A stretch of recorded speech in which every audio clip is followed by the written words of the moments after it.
చేస్తున్నాను తండ్రి, నువ్వే రా తండ్రి, నువ్వు ఇక్కడ నీ ప్రత్యక్షతను కనపరచు అని చెప్పి నేను మరి ఆగకుండా 1/2 అవర్ స్థుతి చేశానండి. నా ఇంట్లో ఆదివారమే మరి ప్రార్థన అయిపోయి ఇంటికి వెళ్ళి మోకాళ్ళ మీద నేను స్థుతి చేసుకున్నాను. ఎందుకంటే నువ్వు ముందు గురువారం అనుకున్నాను, గురువారం దాటిపోయింది, ఆదివారం వచ్చింది. తండ్రి వేస్తే ఇది ఎప్పుడూ పెట్టుకోవాల్సిన కృతజ్ఞత కూడిక నువ్వు ఇచ్చిన ఆత్మీయతని తండ్రి వేస్తే నీకు కృతజ్ఞత చెల్లించుకొని మిమ్మల్ని అందరికీ చెప్పాలి. ఎందుకంటే నువ్వు మాకు దయచేసి ఈ ఆత్మని ఇంత బలంగా మేము నడుస్తున్నామంటే అది నీ కృపే. ఈ కృపను కూడా కృతజ్ఞత కలిగి మేము ఉండాలని చెప్పి నా తల్లి ఒకసారి నాకు చెప్పింది.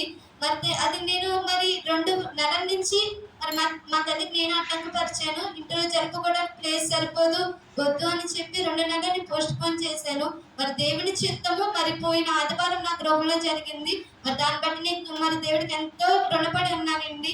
మరి అదే సమయంలో మరి ఫిబ్రవరి నెలలో ఒకసారి అనుకునే రీతిగా మరి దైవజనుడు అభిషేక్ ప్రార్థన చేశారు 7వ తారీఖున. మరి నెల తిరగకుండానే మార్చి నెల 9వ తారీఖున దేవుని హస్తము నన్ను తాకిందండి. అదే ప్రార్థనలో మరి దేవుడు మరి దైవజనుల ద్వారా ఆ హస్తం వేసి నీ మనోభీష్టని సఫలం చేస్తానని మాట్లాడాడు. నిజమే తండ్రి, నేను ఏమైతే మనసులో కోరుకున్నానో దైవజనులకు తెలియదండి.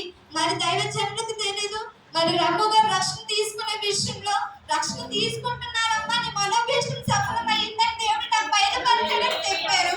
నిజంగా ఎంతగానో ఆనందం కలిగించింది. అర్థం కాలేదు కూడా, ఎందుకంటే నేను ఏ మనసులో కోరుకున్నానో దైవజనులకు తెలియదు. అప్పుడు రాత్రి వేళ సమయంలో ఫోన్ చేసి చెప్పగానే ఎందుకో తెలియదు, దేవా నువ్వు నన్ను పట్టుకున్నావు, నేను ఏదైతే అడిగానో అది ఇక్కడి నుంచి మొదలైంది. బలంగా నీ పని చేయడానికి నువ్వు నాతో మాట్లాడు, దాన్ని బట్టి నీకు ఎక్కలేని స్థితిని చెల్లించుకున్నానని నేను ఎంతగానో సరే మరి దేవుడు ప్రార్థించుకున్నానండి.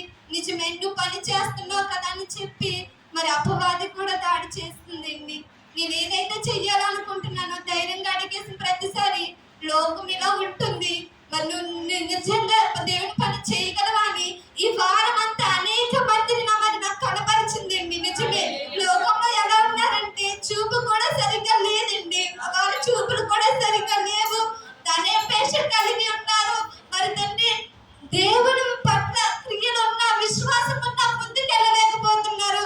తండ్రి వీళ్ళని మార్చడానికి నశించిపోతున్న ఆత్మలు ఎందుకు నన్ను వెళ్ళమని చెప్పు, వీళ్ళు ఎందులా ఉన్నారని చెప్పి ఎంతగానో బాధపడుతున్నాను. ముందడుగు వేయాలంటే భయంతో మరి నేను ముందడుగు కూడా వేయడానికి ఎంతగానో ఆలోచిస్తున్నాను. అలా కాకుండా మీ దైవదు మీరు రోజు చేసే ప్రార్థన జ్ఞాపకం చేసుకోండి.